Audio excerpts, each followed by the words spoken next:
ఏమి కష్టం ఏమి కష్టమురో తెలంగాణ పల్లెల అని పాడుకునే రోజులు మళ్ళా వచ్చినట్టే కొడుతున్నాయి.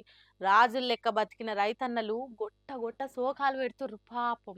ఎంత ఘోరం ఉందో చూడురాల పరిస్థితి. అయ్యో, ఏం గోసలు దేవుడా ఇవి. అందరు కడుపులు నింపే రైతన్న కన్నీళ్లు పెట్టుకుంటుండు. ఏం పాపం చేసిరని వాళ్ళను గిన్ని తిప్పల పెడుతుర్రు. అసలే ఇది ఎండాకాలం. ఇప్పుడు చేను చెలకలకు నీళ్లు ఎంత అక్కరుంటాయి ఏం కథ. అసొంటిది పంటలు ఎండిపోయి నీళ్లు లేక నీళ్లు విడుదల చేయాలని గిట్ల శోకం పెడుతుండు గీ రైతన్న. జగిత్యాల జిల్లా సారంగాపూర్ మండలం బట్టపల్లి పోతారమూర్లే సాగునీరు లేక ఏడికాడికి ఎండిపోయినాయట పంటలన్నీ. అధికారులకు ఎన్నిసార్లు మొరబెట్టుకున్నా మా బాధ ఇన్నోళ్ళే లేరు. అసలు ఈ కాంగ్రెస్ సర్కారు ఏమంటొచ్చిందో గాని మాకు కన్నీళ్ళే తప్ప ఇంకేం మిగలలేవు.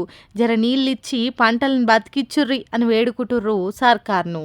ఈడానే కాదు, దాదాపు అన్ని జాగలల్లా అన్నదాతల కథ ఇట్లనే ఉంది. మరిగా ఇన్ని జరుగుతున్నా సర్కారు ఎందుకు పట్టించుకుంటలేదో, రైతులని ఎందుకు ఇట్లా గోసవుచ్చుకుంటున్నదో ఆలకే తెలవాలే గాని అట్టిగా మందిల ఆల పతార ఆల చేతులతోనే ఖరాబ్ చేసుకుంటుర్రు అని మాట్లాడుకుంటుర్రు రచ్చబండ మీద కూర్చున్న పెద్ద మనుషులంతా. మరి ఇంతమంది రైతుల ఏడుపు చూసినాకనైనా సర్కార్ స్పందిస్తుందా, లేకుంటే ఓ ఇసోంటి ఎప్పటికి ఉండేటి అని కొట్టి పారేస్తుందో చూడాలి.